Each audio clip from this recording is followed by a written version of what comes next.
What image comes to mind when you hear the word Viking?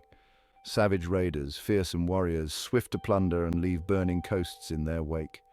That's a powerful image, a thrilling myth. But it's only half the story. What if everything you thought you knew about Vikings was just a fragment of their true legacy? Imagine instead a Viking as a master of the sea, as much a merchant as a warrior. Picture them in bustling marketplaces, unloading precious furs, amber and iron, and carrying silk, spices and glassware in return, treasures from distant lands. The Viking Age wasn't solely an age of conquest. It was an era of daring trade routes, economic mastery, and voyages that transformed the Norse people from raiders into skilled traders and explorers. Today, we'll journey into that hidden world of the Vikings. Not the marauders, but the merchants, the pathfinders, the creators of a commercial empire that stretched from the rugged Scandinavian coasts to the heart of Byzantium. As the Vikings set sail, each stroke of their oars pushed them beyond the edges of known waters. They were bridging worlds, reaching markets as far west as Dublin and as far east as Baghdad. With each exchange, they connected cultures, carrying goods and ideas back to their homeland. This is the story of the Viking commerce network, a medieval trading empire that rivaled the most sophisticated of European and Byzantine routes. As we venture into this lesser-known Viking age, we're not just uncovering a story of trade and treasure. We're stepping into a world where the Vikings defied expectations, mastering the arts of diplomacy and negotiation. In their hands, trade became a tool for building alliances and an engine for growth that wove a united Europe centuries before modern trade routes were conceived. This is the Viking Commerce Network, an empire built on resilience, trade, and the indomitable Norse spirit.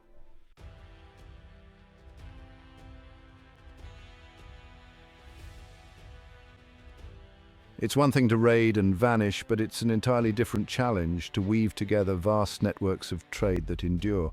The Vikings understood this well. They didn't stumble upon their trade routes by chance. They forged them with intent, precision, and a level of patience as fierce as their sails were swift.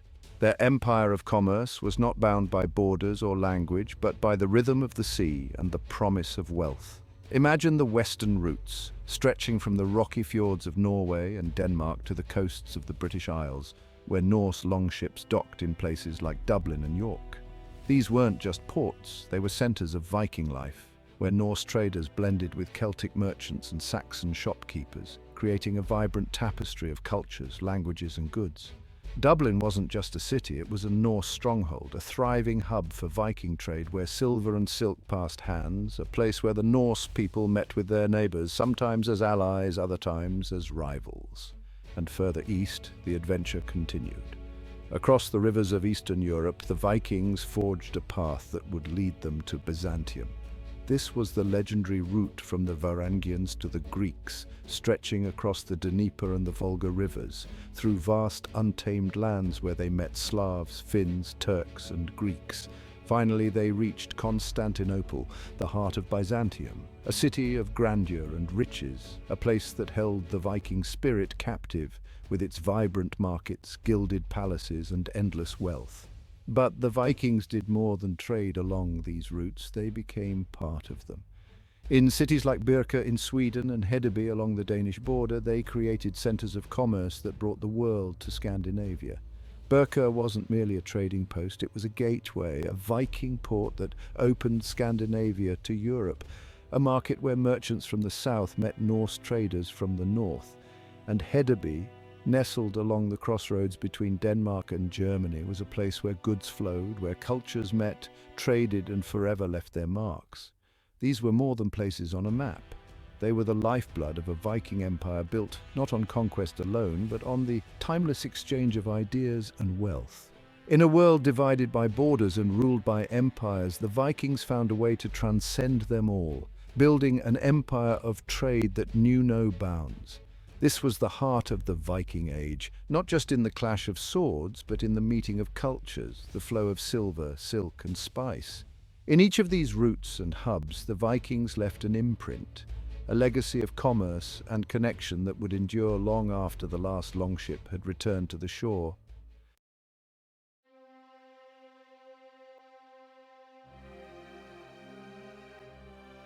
Picture a Viking marketplace, a bustling crossroads of cultures where each item tells a story. Here, trade was not just an exchange of goods, but an exchange of worlds where treasures from distant lands met the raw wealth of the north. Viking traders didn't simply move items, they moved stories, cultures, and histories with every trade. From Scandinavia came furs thick, luxurious pelts, highly prized across Europe and Byzantium. There was timber felled from ancient northern forests, essential for shipbuilding, and the grand halls of rulers far beyond the Viking lands. Iron forged from Scandinavian mines fed the blacksmiths of Europe, while amber, the gold of the north, sparkled with a warmth that captivated all who saw it. And then there were slaves, a somber reminder of the darker side of Viking commerce, lives taken and sold in a world where people themselves were commodities. Yet the goods that returned to Scandinavia were treasures that reshaped Viking society. Silver flowed from the Abbasid Caliphate and Byzantium, becoming a new currency and a symbol of prosperity in the Norse lands. Silk wrapped Norse chieftains in the splendor of Byzantium, spices enriched their feasts, and glassware from the Mediterranean brought an elegance previously unknown. Each item was a mark of Viking prestige, a testament to their reach and influence. Viking trading was rooted in customs that were as essential as the goods themselves, bound by the rules of barter and trade. Silver became their medium, not as minted coins, but as hack silver. Silver cut into pieces, valued by weight rather than imprint. For the Vikings, these pieces of silver were more than metal. They were measures of worth, symbols of trust between traders, of deals sealed by the weight of silver rather than the stroke of a pen. Every transaction wasn't just an exchange of goods, but a bond of honor, linking people across lands, across cultures, across the Viking world. In these exchanges, the Vikings created more than a marketplace. They built a network of allies, a web of trust that spanned continents. Each piece of silver, each fur, each shimmering silk was not merely wealth, it was a bridge connecting Viking society to worlds beyond, shaping not just their economy but their way of life, their view of the world. In every trade, the Vikings were weaving together a story of resilience, ambition, and a daring vision of what lay beyond the horizon.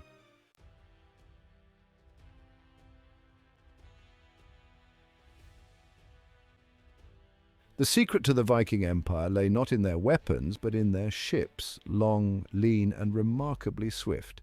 To the Vikings, their longships were more than vessels. They were lifelines, the embodiment of Norse craftsmanship and the very essence of the Norse spirit. They were built not only to conquer, but to connect, to carry the Vikings across seas and into the heart of distant lands. These were ships unlike any others. They weren't just crafted to navigate the fierce northern seas, but were made versatile enough to glide through the narrow rivers of Eastern Europe. The longship was designed to be fast and maneuverable, with a shallow draft that allowed it to approach any shore, from sandy beaches to rocky riverbank. And while some ships were built for speed and stealth in raiding, others were built wider and sturdier to carry the weight of goods and treasures acquired through trade. Viking longships for trade were a marvel of design, able to transport furs, timber, and silver across vast distances with a grace and resilience unmatched in their time. These ships were more than wooden hulls. They were vessels of innovation, showcasing Viking ship technology at its peak. With overlapping planks and sturdy keels, they were both flexible and durable, able to withstand the storms of the North Sea and the calm waters of rivers alike. Viking shipwrights perfected a design that could be disassembled, carried overland, and reassembled on the other side. It was this versatility that allowed them to access trade hubs like Birka and Hedeby, forging connections across Europe and reaching the wealth of Byzantium. And beyond the craftsmanship lay the Norse seafaring skills, passed down from generation to generation. While other medieval empires relied on caravans and roads, the Vikings had the sea as their highway. To them, the horizon was not an end but an invitation, and every voyage was a testament to their courage. Every successful journey a tribute to the skill of their navigators. These ships were the heartbeat of Viking society, the tools that turned their isolated homeland into a hub of international trade. With each journey, these ships did more than move goods. They moved ideas, beliefs, and stories. They made the Vikings more than traders. They made them navigators of worlds unknown, voyagers who defied the limits of their geography and dared to see the world as a connected whole. The Vikings had carved an empire not of land but of water, and in doing so they left a legacy as master shipbuilders, visionaries and pioneers of a world yet to be discovered.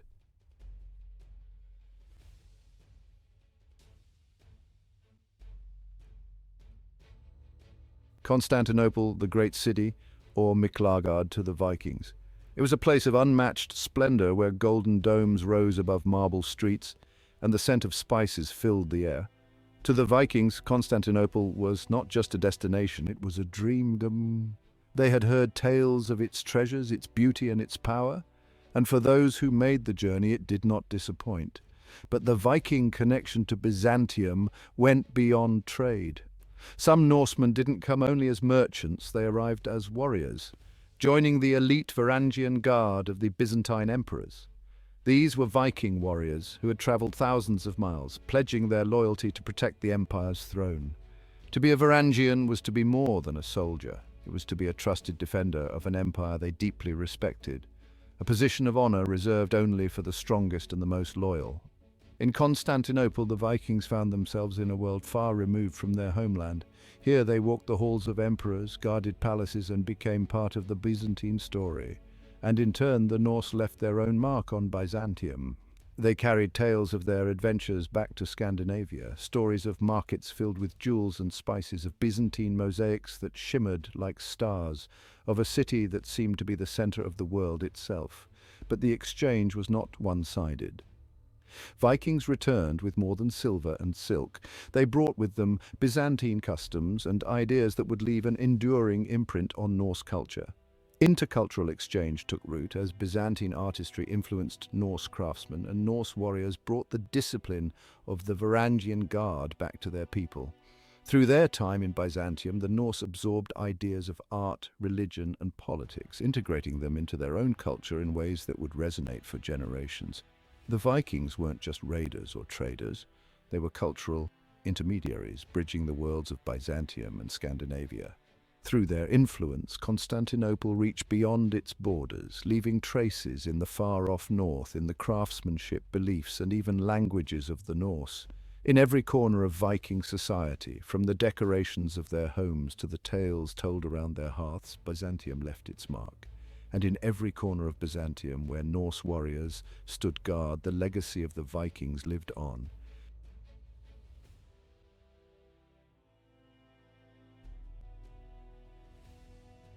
The story of the Viking trade empire wasn't just shaped by ships or routes, it was carved by remarkable individuals, each one a force of nature who set their own course and expanded the Viking world.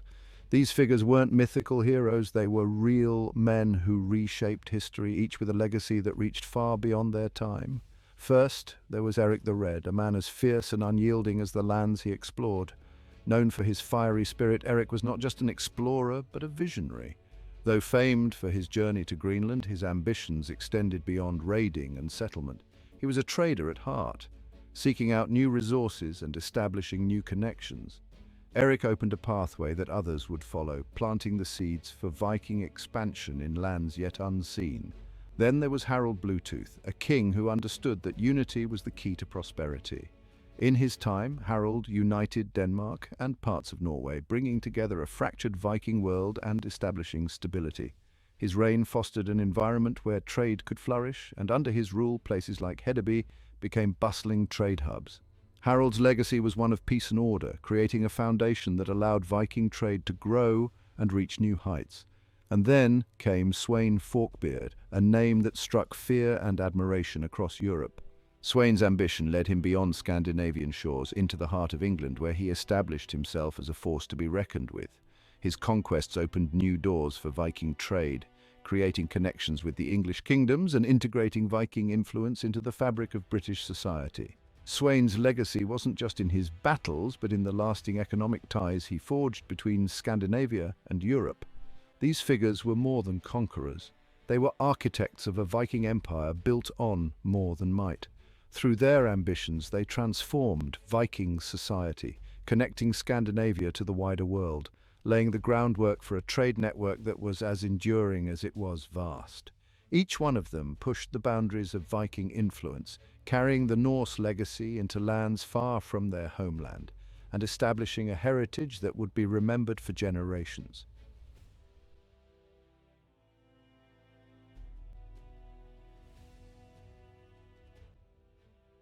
In the Viking world, trade was a realm of opportunity open to all. While other medieval societies restricted commerce to men, Viking society was different. Viking women held power, influence, and respect not only within their households, but in the bustling marketplaces of the Norse world. They were not mere bystanders in Viking commerce, they were active participants, managing wealth, negotiating trades, and in some cases commanding ships. In trading hubs like Birka and Hiddeby, women were often seen at the helm of commercial ventures, bartering for goods, handling supplies, and overseeing daily transactions. They weren't simply supporting roles in Viking commerce, they were leaders, shaping the economy with their skill and intuition.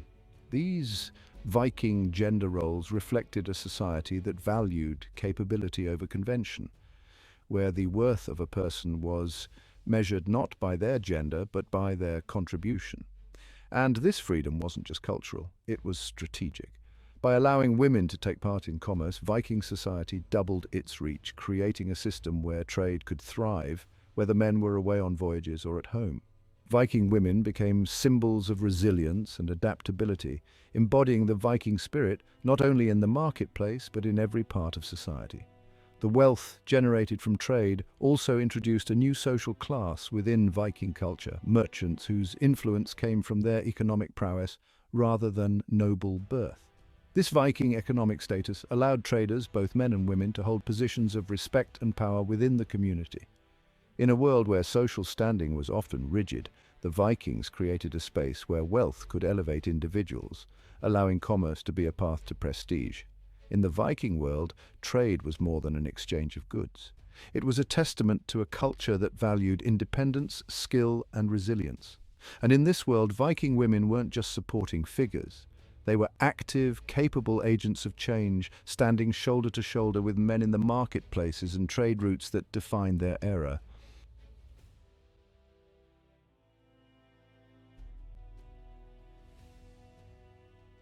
But every empire, even one built on trade and ingenuity, faces challenges. The winds that once filled Viking sails began to shift, bringing new threats from both within and beyond Scandinavia. The decline of the Viking trade network wasn't a single sudden fall, it was the slow unraveling of an age, one thread at a time. One of the most significant forces of change came from within Viking society itself, the spread of Christianity. As kings and chieftains converted to the new faith, traditional Norse customs and trading practices began to change. Alliances shifted, and with Christianity's spread came tighter ties with Europe's Christian kingdoms. But while these alliances brought certain benefits, they also introduced restrictions. Trade with the Islamic world, once a key source of silver and luxury goods, began to wane. The openness that had once defined Viking commerce was now tempered by new boundaries and loyalties. Externally, the Viking trade routes faced growing competition from emerging powers across Europe. The English and Frankish kingdoms, once vulnerable to Norse incursions, fortified their borders and restricted Viking access to key ports. Where the Vikings had once roamed freely, they now found barriers, tolls, and restrictions. The once open rivers and coasts of Europe were now guarded by armies and navies determined to protect their territories and secure their own routes of commerce. Meanwhile, other trade routes rose to prominence. The Mediterranean became a center of commerce as the Italian city-states of Venice and Genoa established direct trade links with the Islamic world, bypassing Scandinavian merchants. Silk, spices, and silver flowed southward, leaving the Vikings with fewer opportunities and fewer riches to carry home. The world that the Vikings had once connected was moving on, shifting its trade and its wealth to new centers of influence. The Viking trade empire, built over centuries, began to dissolve, its lifeblood flowing into other channels. Their once thriving markets fell silent, their ships returned to shore, and their influence in Europe began to wane. But even as the Viking Age faded, their legacy endured. The routes they carved and the connections they forged would shape European commerce for centuries to come. Their decline was not a failure, but a transformation, a passing of the torch to the new powers of Europe. And though their age of exploration and trade had come to an end, the Vikings had left their mark, a world more connected, a continent more intertwined, and a legacy that would live on long after their sails had vanished from the horizon.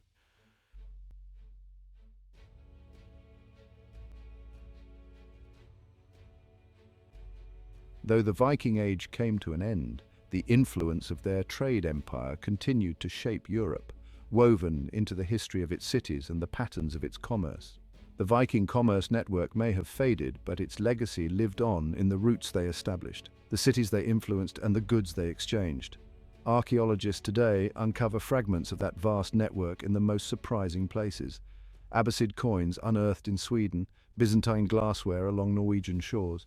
Each artifact tells a tale of the Viking Age, of a network that spanned continents and reached into the heart of medieval society. These relics are more than treasures. They are echoes of a world the Vikings helped to connect, a world where cultures met and ideas flowed freely. In many ways, the Vikings laid the foundation for Europe's medieval commerce.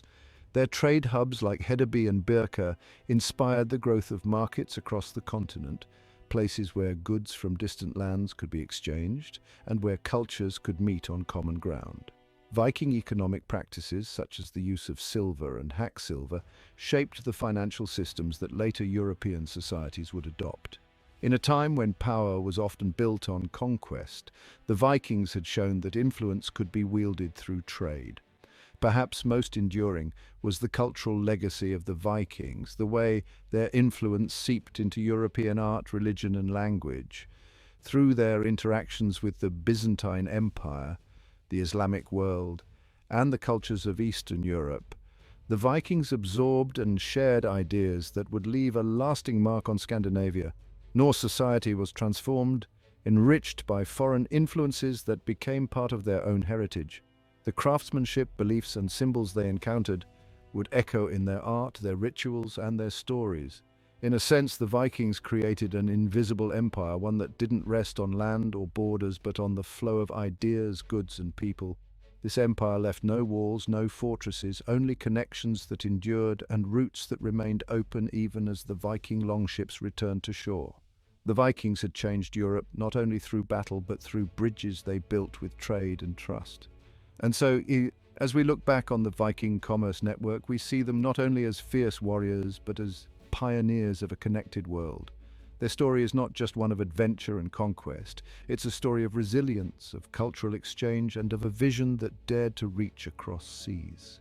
In the heart of every European market, in every medieval trade route, there is a trace of the Viking spirit, a legacy that lingers still.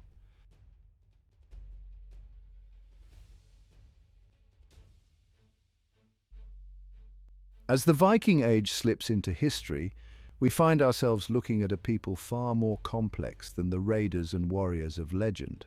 The Vikings were more than conquerors. They were explorers, innovators, and traders who understood the power of connection. Their legacy is not just etched in the sagas of the past, but in the foundations of the modern world. They dared to imagine a world without borders, a world united not by force, but by commerce. With each journey, each trade, each alliance, they transformed themselves and the world around them. The Viking commerce network stretched across continents, from the icy shores of Scandinavia to the golden domes of Byzantium.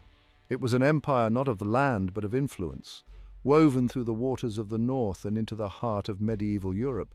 Their ships may have vanished from the seas, their marketplaces may have fallen silent, but the paths they blazed remain. The Vikings left behind routes that would guide merchants for centuries, cities that would flourish long after the Norse had gone, and a vision of a world connected by trade, trust, and daring.